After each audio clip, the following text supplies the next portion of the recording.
घातक और खुदा गवाह जैसी फिल्मों में नजर आए दमदार अभिनेता डैनी डेंजोगपा बॉलीवुड के फेमस अभिनेता हैं, जिन्होंने कई फिल्मों में अपनी दमदार एक्टिंग और बेहतरीन डायलॉग डिलीवरी से दर्शकों को इस कदर अपने जाल में फंसाया है कि दर्शक आज भी इन्हें एक बेस्ट एक्टर मानते हैं। लेकिन दोस्तों, आप सभी डैनी के बारे में तो इतना कुछ जानने के बावजूद भी सब कुछ नहीं जानते होंगे। जी हाँ, क्योंकि डैनी डेंजोगपा से जुड़े कुछ ऐसे अननोन फैक्ट्स हैं जो किसी को नहीं पता, जिनके बारे में आज की हमारी इस वीडियो में हम आपको बताने वाले हैं कि आखिर कौन से हैं डैनी डेंजोगपा की वो अननोन फैक्ट जो कोई नहीं जानता। मगर इनके बारे में वो अननोन फैक्ट जानने से पहले वीडियो को लाइक करना ना भूलें। नंबर 1, बॉलीवुड के टैलेंटेड अभिनेता डैनी डेंजोगपा का जन्म 25 फरवरी 1948 को सिक्किम के युकसोम में एक बौद्ध परिवार में हुआ था और इनकी फैमिली खेती के साथ साथ घोड़ों को पालने का भी काम करती थी। साथ ही आपको बता दें कि इनके परिवार में 7 भाई और 4 बहनों में से सबसे छोटे डैनी हैं, जो कि अपने बड़े भाई से लगभग 42 साल छोटे हैं। नंबर 2, डैनी डेंजोगपा बचपन से ही काफी ज्यादा क्रिएटिव हैं, इसलिए इन्हें पेंटिंग, हॉर्स राइडिंग, सिंगिंग और राइटिंग का काफी ज्यादा शौक है। साथ ही आपको बता दें अपनी फिटनेस को लेकर भी काफी ज्यादा जागरूक हैं, इसीलिए तो बचपन से ही ये सुबह 4 बजे उठकर पहाड़ियों पर दौड़ने जाया करते थे। नंबर 3, डैनी को फिटनेस का इतना ज्यादा शौक था कि ये इंडियन आर्मी में भर्ती होना चाहते थे, जिसके चलते इन्होंने अपनी शुरुआती पढ़ाई नैनीताल के बिरला विद्या मंदिर से की थी और आगे की पढ़ाई दार्जिलिंग के सेंट जोसेफ कॉलेज से पूरी की। जिसके बाद ये पुणे के इंडियन आर्म फोर्स कॉलेज में एडमिशन लेना चाहते थे, मगर इनकी मम्मी ने ही मना कर दिया, क्योंकि उसी साल इंडिया चाइना वार में काफी सारे डैनी डेंजोगपा के गाँव के लोग शहीद हुए थे, जिसे देखने के बाद इनकी मम्मी नहीं चाहती थी कि इंडियन आर्मी में भर्ती हों और इन्हें कुछ हो जाए, इसलिए डैनी इंडियन आर्मी में नहीं गए। नंबर 4, जब डैनी को उनकी मम्मी ने इंडियन आर्मी में भर्ती होने के लिए मना कर दिया, तो इन्होंने पुणे के ही फिल्म एंड टेलीविजन इंस्टीट्यूट में भर्ती होने का फैसला ले लिया, क्योंकि इन्हें बचपन से ही म्यूजिक का काफी शौक था। पर इंस्टीट्यूट में दाखिल होने के बाद में पता चला कि वो तो एक्टिंग के लिए बना हुआ है, जहाँ म्यूजिक सिर्फ एक सब्जेक्ट है।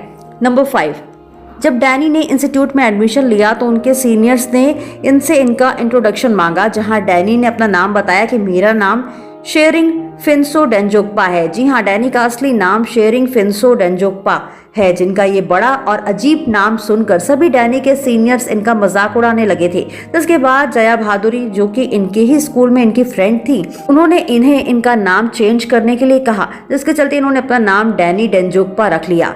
नंबर 6, डैनी डेंजोगपा ने 8-9 साल की उम्र में पहले फिल्म नया दौर देखी थी, जो कि बी.आर. चोपड़ा की फिल्म थी, जिसे देखकर वो काफी प्रभावित हुए थे और कोइंसिडेंटली इनका exam film maker B R. Chopra ने ही लिया था, जहां बी.आर. चोपड़ा को इनकी नेचुरल एक्टिंग स्किल्स काफी पसंद आई। जिसके बाद इन्होंने इनसे कहा कि आप मुंबई आकर मुझसे मिले, जिसके चलते डैनी मुंबई जाकर सबसे पहले बी.आर. चोपड़ा से मिले, मगर तब इनके पास डैनी के लिए कोई रोल नहीं था। उसके बाद डैनी ने 1970 में बॉलीवुड इंडस्ट्री में संघर्ष करना शुरू कर दिया।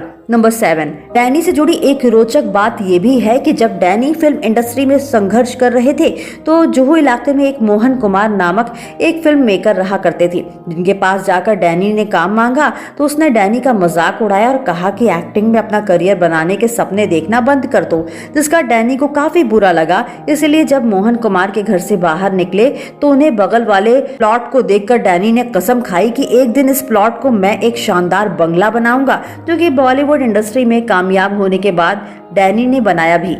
नंबर 8, पर डैनी पर भरोसा किया फिल्म मेकर बी.आर. इशारा ने, जिन्होंने सबसे पहले डैनी को जरूरत फिल्म में काम दिया, जो कि साल 1971 में रिलीज हुई, जिसके जरिए इन्होंने अपना डेब्यू किया।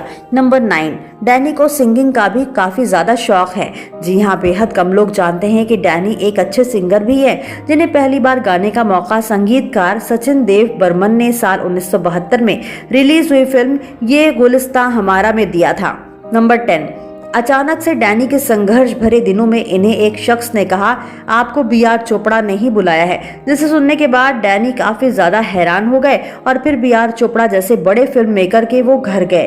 तो वहां जाकर उन्होंने देखा कि कई सारे मशहूर राइटर बैठे हुए हैं जो डैनी को अपनी स्क्रिप्ट सुनाना चाहते थे, और वो स्क्रिप्ट धुंध फिल्म की थी, जिसमें पहले डैनी को पुलिस इंस्पेक्टर का रोल ऑफर हुआ था, मगर डैनी ने इंस्पेक्टर के रोल को मना कर दिया और कहा कि फिल्म में मैं पति के निगेटिव किरदार को निभाना चाहता हूँ। हूँ, पर मेकर्स ने कहा इस रोल के लिए अमिताभ बच्चन फाइनल हो चुके हैं, जिसे सुनकर डैनी चुपचाप चले गए। मगर बाद में डैनी को पता चला कि फिल्म के लिए अमिताभ बच्चन ने मना कर दिया है, मगर इस रोल के लिए शत्रुघ्न सिन्हा को कास्ट किया गया है। पर शत्रुघ्न सिन्हा की लेट लतीफी के कारण ये रोल डैनी डेंजोग्पा को मिला।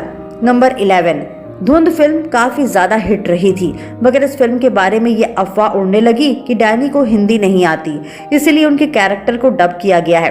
पर इस गलतफहमी को जल्द ही उन्होंने दूर किया, जिसके बाद डैनी हमें बी.आर. चोपड़ा की दी बर्निंग ट्रेन जैसी कई फिल्मों में नजर आए।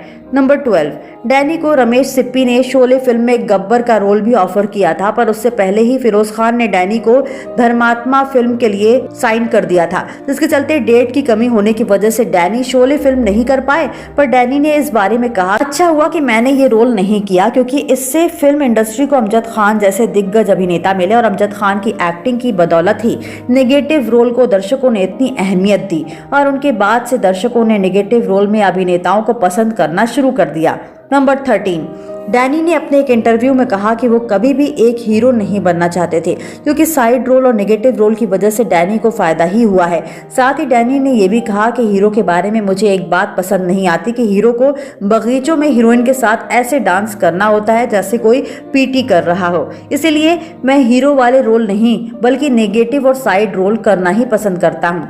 नंबर 14, डैनी 70 के दशक में बॉलीवुड की खूबसूरत अभिनेत्री परवीन बॉबी के साथ लिव इन रिलेशनशिप में रहने लगे थे, जिन्होंने लगभग 4 सालों तक परवीन बॉबी को डेट किया। मगर 70 के अंतिम कुछ सालों में डैनी परवीन बॉबी से अलग हो गए, जिसके बाद डैनी की जिंदगी में किम आई।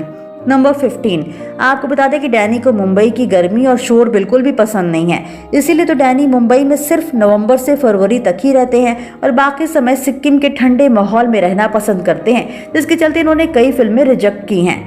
नंबर 16, डैनी और अमिताभ बच्चन बहुत ही जिगरी दोस्त हैं, मगर फिर भी डैनी ने शुरुआती 18 सालों में अभिनेता अमिताभ बच्चन के साथ काम नहीं किया, क्योंकि इन्हें डर लगता था कि अगर अमिताभ के साथ काम किया और फिल्म नहीं चल पाई तो सारा दोष इन्हें दिया जाएगा और अगर चल जाती तो सारा श्रेय अमिताभ ले जाते। इसलिए डैनी ने अमिताभ का एक अच्छा दोस्त होते हुए भी उनके साथ काम नहीं किया। तो दोस्तों, आपको डैनी डेंजोग्पा का कौन सा अननोन फैक्ट सबसे ज्यादा हैरान कर देने वाला लगा? आप हमें कमेंट बॉक्स में कमेंट करके जरूर बताएं और ऐसी तमाम खबरें जानने के लिए आप हमारे चैनल को सब्सक्राइब करना ना भूलें।